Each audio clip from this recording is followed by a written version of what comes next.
Hello, my future chartered accountants. Hope you guys are doing great. Myself Dr. Yogesh Patil. मैं आप सभी का स्वागत करता हूं इस सेशन में जहां पे हम लोग डिस्कस करने जा रहे हैं RTP, that is revision test paper issued by the ICAI for September 2025 examinations.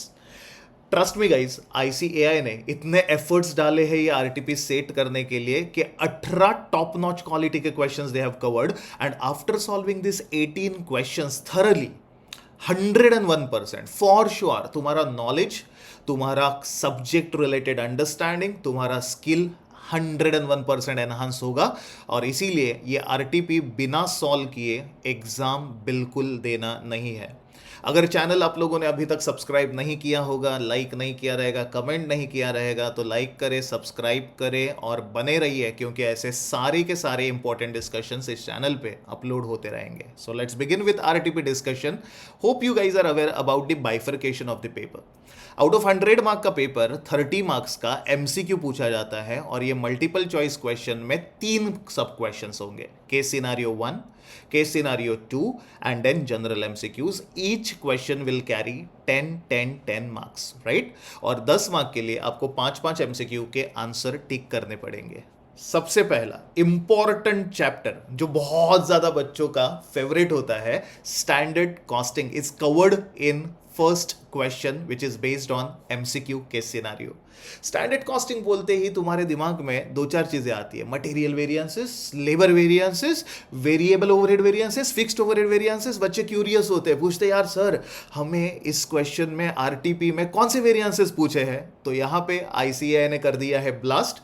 They have covered whole chapter, सारे के सारे variances they have covered in one question and that is why this question carries huge importance. Let's have a discussion of this question.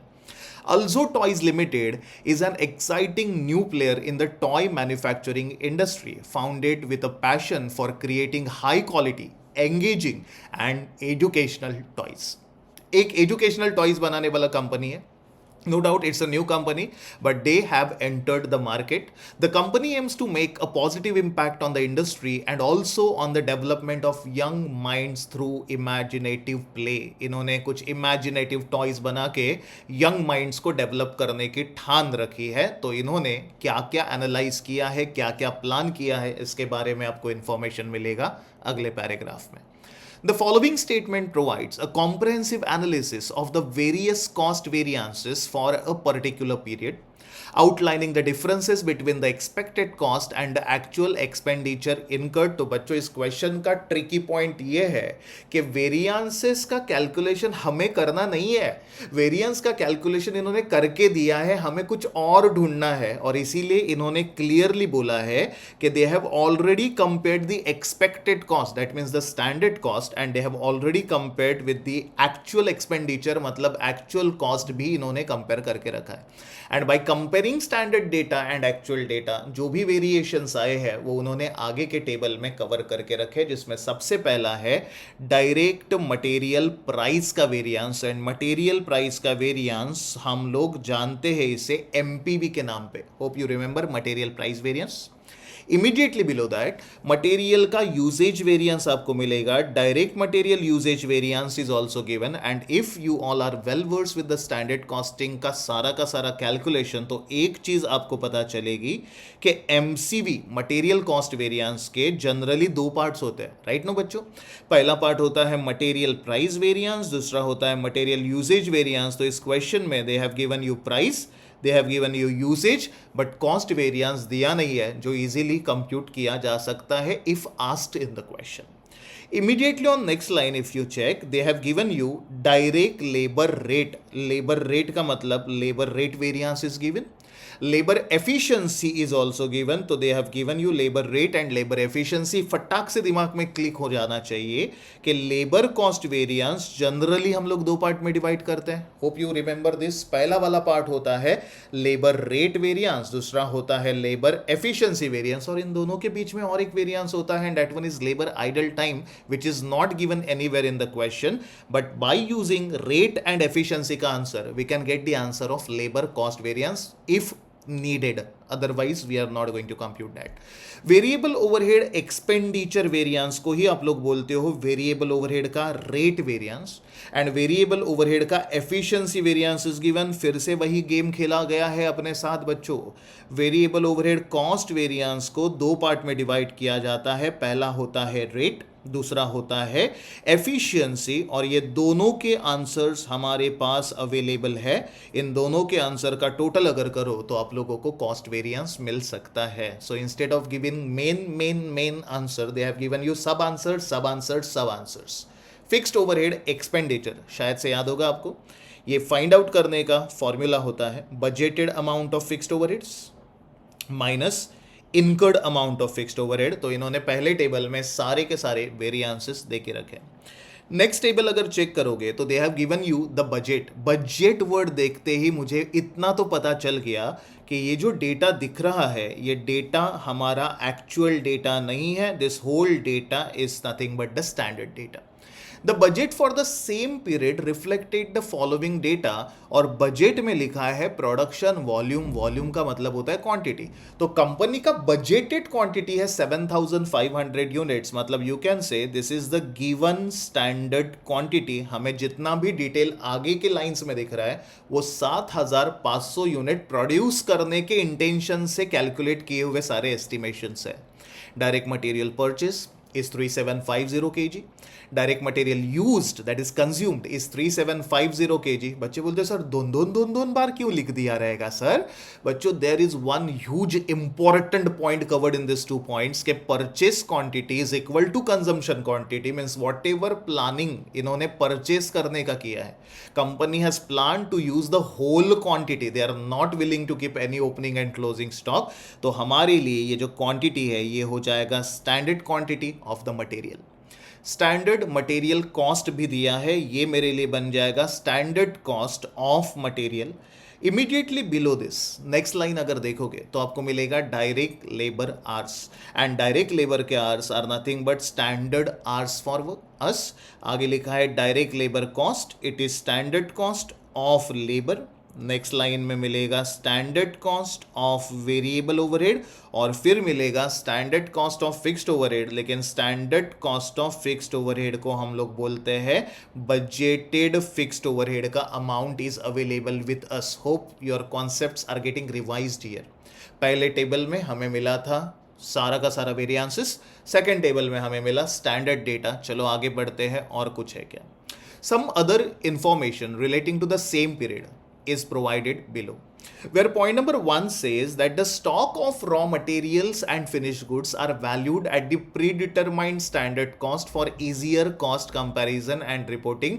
मतलब जो भी stock है वो stock का valuation इन्होंने स्टैंडर्ड कॉस्ट मतलब एस्टिमेशन के बेसिस पे करके रखा है. Then the actual number of units produce. Sir actual number of units produce का मतलब क्या होता है? This one is actual production perform by the company. बच्चों स्टैंडर्ड डेटा जो दिया है वो 7500 का है, बट एक्चुअल जो प्रोडक्शन हुआ है वो 7750 का है. तो हमें गिवन स्टैंडर्ड को कंपैरेबल स्टैंडर्ड में कन्वर्ट करना पड़ेगा. Next line says the direct material purchased were 5000 kg. बच्चों 5000 किलो का मटेरियल खरीदा, 5000 किलो का मटेरियल यूज नहीं हुआ है. कितना यूज हुआ है ये अपने को टेबल में से मिल जाएगा, बट हमें ना इस सारे के सारे इंफॉर्मेशन यूज करके कुछ ना कुछ कैलकुलेशन करने के लिए बोला है. बच्चों my personal recommendation to all of you, जब भी आप लोग स्टैंडर्ड कॉस्टिंग का सम सॉल्व करोगे तो स्टैंडर्ड कॉस्टिंग का सम सॉल्व करते वक्त my personal advice to all of you, you should prepare सबसे पहला statement showing standard and actual data. तो मैं यहाँ पे लिख देता हूँ statement showing standard and actual data. याद आ रहा है क्लासरूम में अपन ने कितनी बार ऐसा किया है? तो यहाँ पे भी एक बार हमारा स्टैंडर्ड कॉस्टिंग रिवाइज हो जाएगा. सर इसमें कौन से कॉलम होते हैं? बस क्या भूल गए क्या? ऐसा करोगे? इतना अच्छे से पढ़ाया था क्लास में, ऐसे भूल जाओगे? अरे अभी तो सितंबर को टाइम है, रिवाइज करो. पहला column is for particulars. Particulars के बाद we are going to record quantity, rate and cost for the given standard. Then we will be recording quantity, rate and cost for the comparable level, और फिर हमें quantity, rate and cost record करना है actual का। याद है? इस table को बनाओगे तो आपको 90% तक के आंसर्स जो है फटाफट इसी टेबल में से मिल जाएंगे, आपको स्ट्रगल नहीं करना पड़ेगा। Table banana is the very very important point of standard costing. एक बार टेबल बन गया ना बच्चे, तो तेरे सारे के सारे कैलकुलेशंस आराम से हो सकते हैं। तो टेबल में सबसे पहला कॉलम लिख दिया मैंने पर्टिकुलर्स, पर्टिकुलर्स के बाजू में लिख देता हूं मैं given standard. Next time recording comparable standard, and comparable standard के बाद लिख दिया मैंने एक्चुअल डेटा। हर एक कॉलम में इधर we are going to put quantity और आवर्स, प्राइस और रेट, और मल्टीप्लाई करके हमें मिल जाएगा कॉस्ट। याद आ रही है? क्वांटिटी और आवर्स, प्राइस और रेट, मल्टीप्लाई करके मिल जाएगा कॉस्ट। क्वांटिटी और आवर्स, प्राइस और रेट, मिल जाएगा मल्टीप्लाई करके कॉस्ट। डन? समझ में आ रहा है पक्का? चलो, पर्टिकुलर्स में सबसे पहली चीज मैं रिकॉर्ड कर देता हूं मटेरियल्स। मटेरियल के बाद एक लाइन छोड़ के लिख दिया मैंने लेबर, और लेबर के बाद एक लाइन छोड़ के लिख दिया मैंने variable overheads. This is only presentation का पार्ट। ठीक है? एक एक पॉइंट इन डिटेल डिस्कस करेंगे और समझेंगे। डन? अभी अगर ठीक से चेक करोगे तो बच्चों गिवन स्टैंडर्ड जो है ना, that given standard is available for 7500 kilograms of the product. अच्छा पढ़ाता है साला, अच्छा पढ़ाता है। अमाउंट कहाँ से लाता है वो समझ में नहीं आ रहा है। ये देखो, हमारे पास 7500 यूनिट्स का डेटा दिया हुआ है, और वो स्टैंडर्ड डेटा है, इसीलिए मैंने यहाँ पे लिख दिया ऊपर 7500 यूनिट्स। डन? बट यार, एक्चुअल क्वांटिटी जो प्रोड्यूस हुआ है वो 7500 है ही नहीं। एक्चुअल क्वांटिटी जो प्रोड्यूस हुआ है वो है 7750। तो actual data is available for 7750, but standard data is given for 7500। आप ही सोचो और आप ही बताओ, are they comparable in nature? नहीं, वो कंपेरेबल नहीं है, तो उन्हें कंपेरेबल बनाना पड़ेगा। सर, कंपेरेबल बनाने के लिए क्या करेंगे? हम लोग और एक कॉलम बनाएंगे कंपेरेबल स्टैंडर्ड का, विच इज 7750 यूनिट। और जब भी ये टेबल बनाओगे हमेशा याद रखना, आपका कंपेरेबल स्टैंडर्ड और एक्चुअल क्वांटिटी दोनों के दोनों हमेशा सेम होने चाहिए, तो ही तेरा कैलकुलेशन वैलिड है। जा रहे दिमाग में? पक्का? अगर आप लोग दूसरा टेबल चेक करोगे ना, आरटीपी में दिए हुए क्वेश्चन नंबर 1 का दूसरा टेबल चेक करोगे, तो आपने कितना मटेरियल यूज करने का प्लान किया है, वर्कर से कितने घंटे काम कराने का प्लान किया है, वेरिएबल ओवरहेड का कॉस्ट, सब कुछ आपको मिल जाएगा। So let's begin with the data entry. So standard data says material का कॉस्ट और मटेरियल का क्वांटिटी दोनों आपके पास अवेलेबल है। You plan to use 3750 kilograms of material. तो मटेरियल के सामने लिखा 3750, और मटेरियल का कॉस्ट है 1,12,500 if I am not wrong. Check करो, आया standard cost of material? Sir, इससे हमें क्या मिलेगा? इससे हमें ना वो रेट मिल सकता है। चेक कर लो, 1,12,500 डिवाइडेड बाई 3750 करोगे तो मटेरियल का एक मिसिंग रेट जो है स्टैंडर्ड वाला वो मिल गया 30। इजी है। लेबर वाला कैलकुलेशन करते चलो। लेबर का भी हमारे पास आर्स अवेलेबल है 5625 आर, तो मैंने लिखा आर के सामने 5625, एंड लेबर का cost is also 1,12,500। 1,12,500 divided by 5625 करने के बाद आपको और एक रेट मिलेगा, ये लेबर का रेट है 20। अरे सर यार मस्त है यार, अच्छा पढ़ाते हैं यार। अरे सब इजी रहता है, टेंशन क्यों ले रहे हो?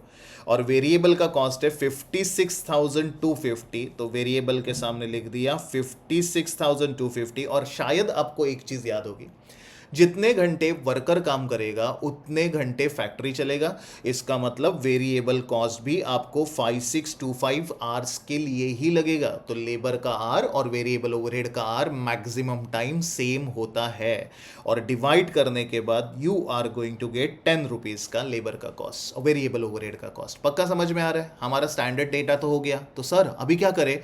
क्रॉस मल्टीप्लाई कर सकते हैं यार। हमें इतना पता है कि रेट मटेरियल का, लेबर का और वेरिएबल ओवरहेड का जो है वो स्टैंडर्ड का जो है वही स्टैंडर्ड में आएगा। सिर्फ प्रपोर्शनेट के वजह से ना, प्रपोर्शनेट चेंजेस के वजह से क्वांटिटी में चेंजेस आएंगे। सो 3750 इंटू 7750 डिवाइडेड बाय 7500। सर अच्छा पढ़ाता है, क्या बोलता है सर, क्या बोलता है? मैंने क्या बोला पता है? मैंने बोला 3750, देखते रहे ना स्क्रीन पे, मल्टीप्लाइड बाय 7750। सर किधर से क्या मल्टीप्लाई किया? देखिए इसका क्रॉस मल्टीप्लीकेशन कर रहा हूं, तो ऐसा होगा 3750 इज मटेरियल फॉर 7500, तो 7750 के लिए कितना मटेरियल लगेगा, that is what I am computing यार। क्रॉस मल्टीप्लाई करो, आपके कैलकुलेटर पे आ जाएगा। So let's begin with the next calculation. अगर आप लोग इसे डिवाइड करोगे 7500 से तो 3875 आया, उसे 30 रुपीज से मल्टीप्लाई करने पे आपका कंपेरेबल कॉस्ट आएगा 1,16,250। Now this cost and this data is easily comparable, so you can directly now compare with the actual data. बराबर है? 5625 multiplied by 7750 divided by 7500 is 5812.5, 5812.5। बस अपने को इसे मल्टीप्लाई करना है, मल्टीप्लाई करने के बाद हमारा टेबल हो जाएगा कंप्लीट। ये कुछ समझ रहा है क्या? पक्का? 1,16,250। तो मैंने ना टेबल बनाने का शुरू तो किया, मुझे पता ही नहीं है कि इन्होंने क्या पूछा है, क्या फाइंड आउट करना है। आई am not at all bother about क्या पूछा है, पहले मेरा टेबल बनना चाहिए बस।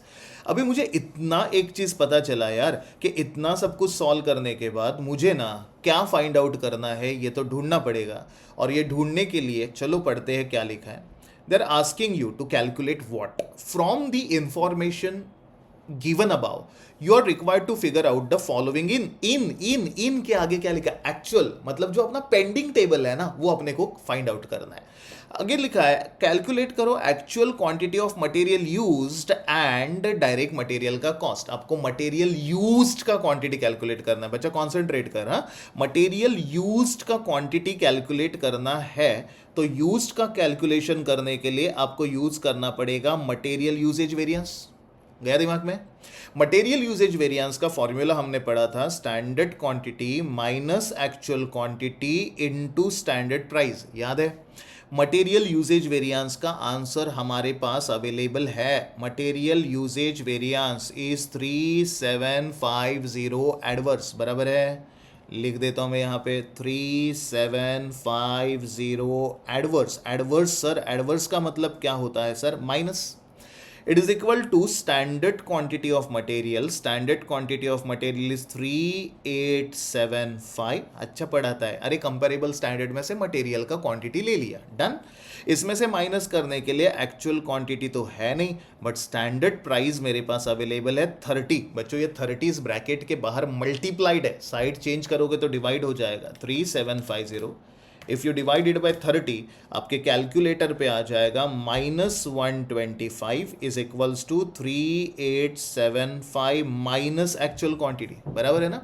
ये 125 माइनस है, साइड चेंज करोगे तो प्लस हो जाएगा, and therefore actual quantity is equal to 4000 kilogram. और मुझे पहला आंसर मिला एक्चुअल क्वांटिटी का, but for your kind information this is called as actual quantity consumed. हाँ, इसे हाईलाइट करके रखना, जब भी आप लोग ये वीडियो देखते रहोगे और मेरे साथ सॉल्व करते रहोगे, एक चीज करके रखना, इसे हाईलाइट करना, एक्चुअल क्वांटिटी परचेस नहीं है, एक्चुअल क्वांटिटी कंज्यूम्ड है। There is a difference between purchases and consume. समझो, नया पॉइंट है, बहुत बढ़िया सा पॉइंट है।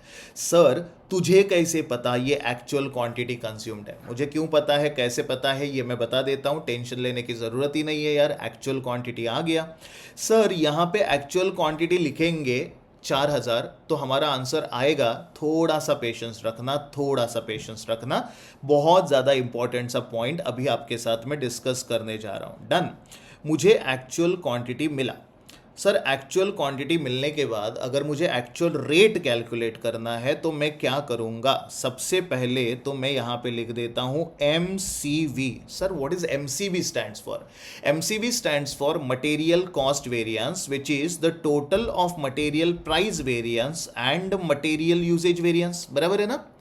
मैंने ऐसे कुछ पढ़ाया था आप लोगों को, शायद से याद रहेगा। देख लो, मैं उसी प्रेजेंटेशन को यहाँ पे लिख देता हूँ। MCV is divided in two parts. First one is MPV and second one is MUV. सही है? MUV का आंसर हमारे पास अवेलेबल है 3750 एडवर्स। और एमपीवी का आंसर क्वेश्चन में दिया हुआ है 25,000 फेवरेबल, ऐसा ही दिख रहा है।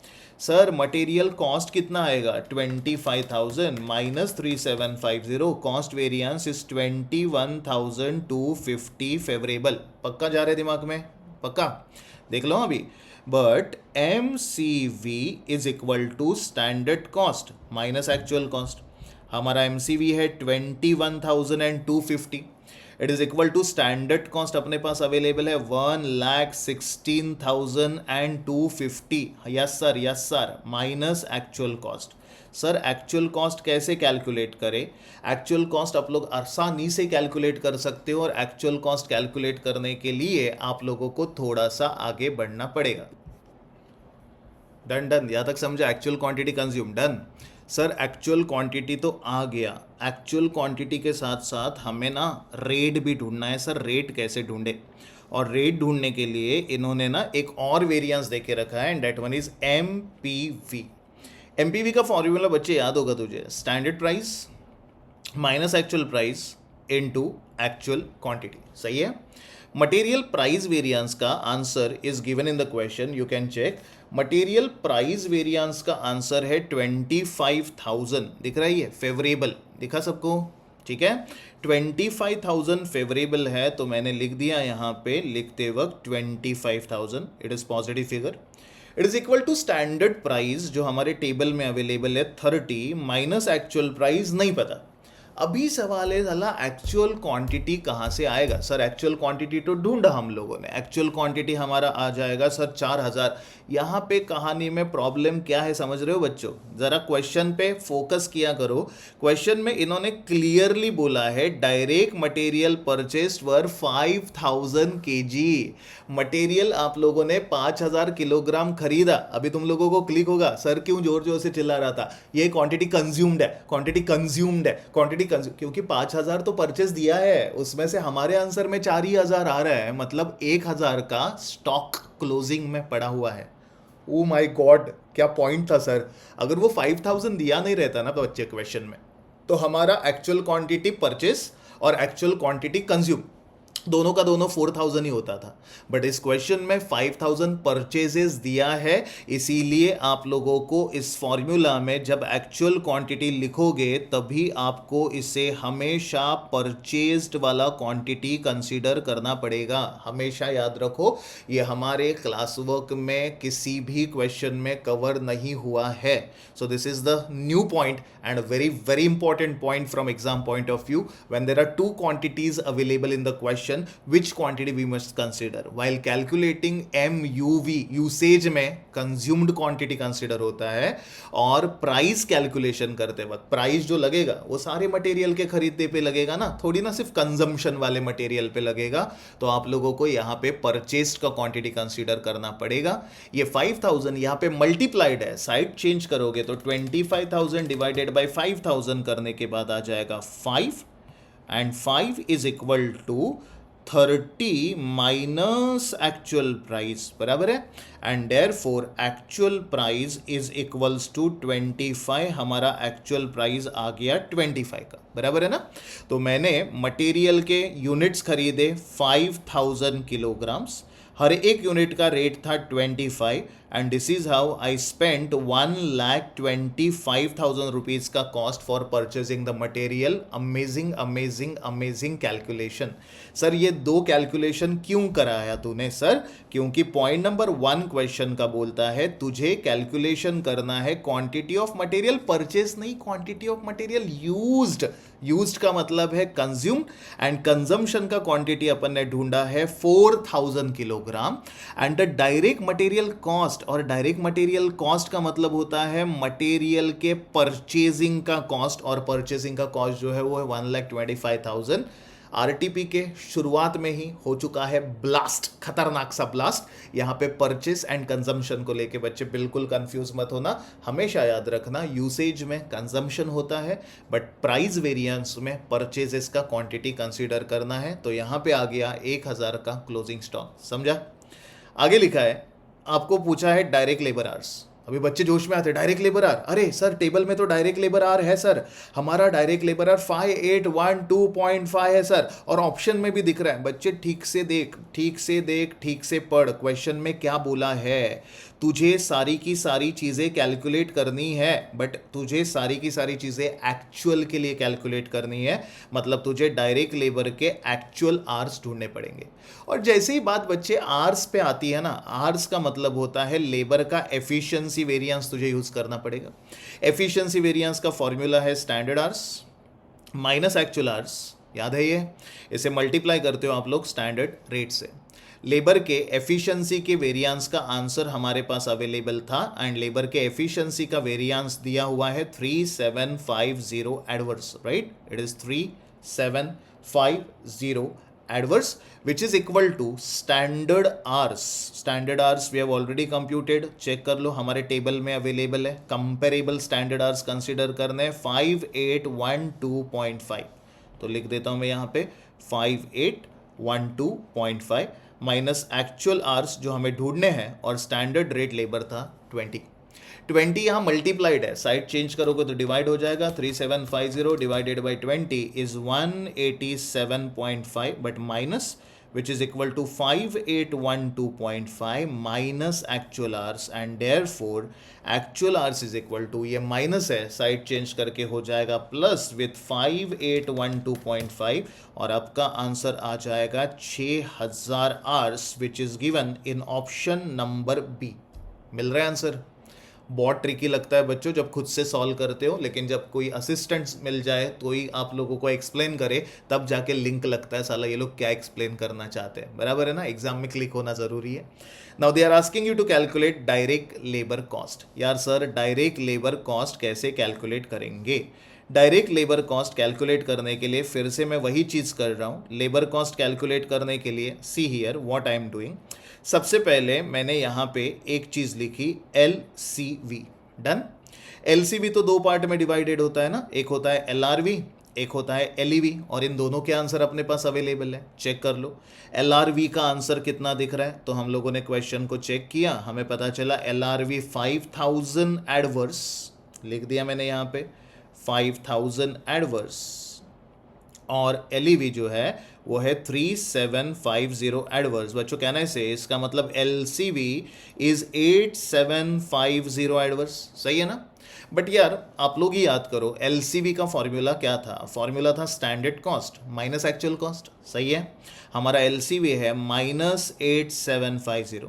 स्टैंडर्ड कॉस्ट अपने पास अवेलेबल है, हमने टेबल में ढूंढा हुआ है। मटेरियल के बाद लेबर का standard cost is 116250, so this is equal to 116250 minus actual cost, तो आपका एक्चुअल कॉस्ट का आंसर भी आ जाएगा, दोनों को ऐड करके 8750 माइनस है, साइड चेंज करोगे तो प्लस हो जाएगा, और प्लस होने के बाद आपका आंसर आ जाएगा 1,25,000, and if I am not wrong this answer is available in option number B. कितना बेस्ट क्वेश्चन है यार, कितना बेस्ट क्वेश्चन है। वेरिएबल ओवरहेड का एक्चुअल कॉस्ट ढूंढने के लिए बोला है, फिर से वही चीज़ कर देता हूं मैं। Variable overhead cost variance is divided in two part. First one is rate variance, second one is efficiency variance. चलो आंसर्स ढूंढते हैं। वेरिएबल का कॉस्ट का आंसर है 15,000 एडवर्स एंड 1875 एडवर्स। देख लो यहाँ पे मैंने लिखा rate and efficiency, 15,000 adverse and 1875 adverse. Check कर लो एक बार, यही है क्या? 15,000 एंड 1875, बराबर। दोनों एडवर्स एडवर्स है, ऐड हो जाएगा तो टोटल हो जाएगा 16,875 एडवर्स। सही जा रहे हैं हम लोग। Therefore, if you want to calculate variable overhead cost variance, formula to be used is a standard cost minus actual cost.